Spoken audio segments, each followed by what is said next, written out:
Hello everybody, how are you today? I hope you are doing great because it is a fabulous day. Today's going to be a really short video, and basically all I'm going to do is I'm going to be showing you my setup.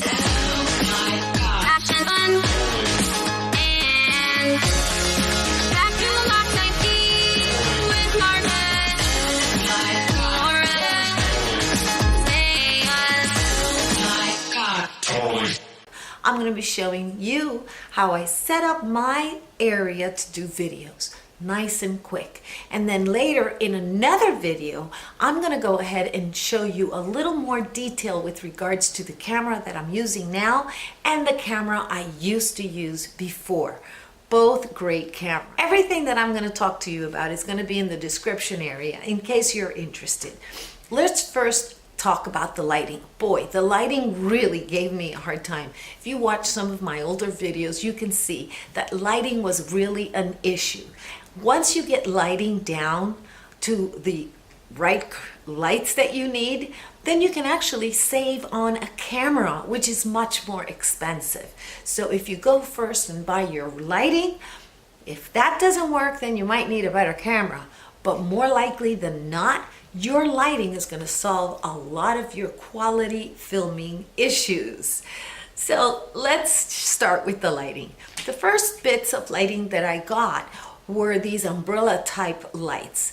These lights really help. They're soft, they diffuse. What I do is I try to aim them not directly at me because I have a ring light, and I'm going to show you that also.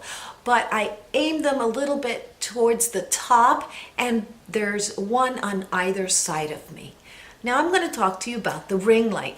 The ring light is a funny thing to use because the ring light, if it's too close, and even now you might be able to see that I have a little ring around my iris, and that might be distracting to some viewers. But I found that a ring light was very important for me to have because it really gave me that focused lighting. The ring light has a little foot area so that you can put your camera in, but I rather use my camera stand so that, I don't know, is it called a stand? And I think it has another name. But anyways, I like to use that because I like to put it a little higher and I like to be able to adjust it. Whereas if I use the ring light, then I can't really adjust the camera position the way I would like. And then of course I have another very bright light that I aim it's an LED light, and I aim that one towards the background so that I don't get shadows in the background. So basically that is it with the lighting. These were not expensive. All of the information is going to be below. And then on my next video, I'm going to talk to you about cameras. So I hope that you like this video. I hope that you subscribe. And more important than all of that, I hope that you have a day filled with peace, love, and joy. Bye-bye.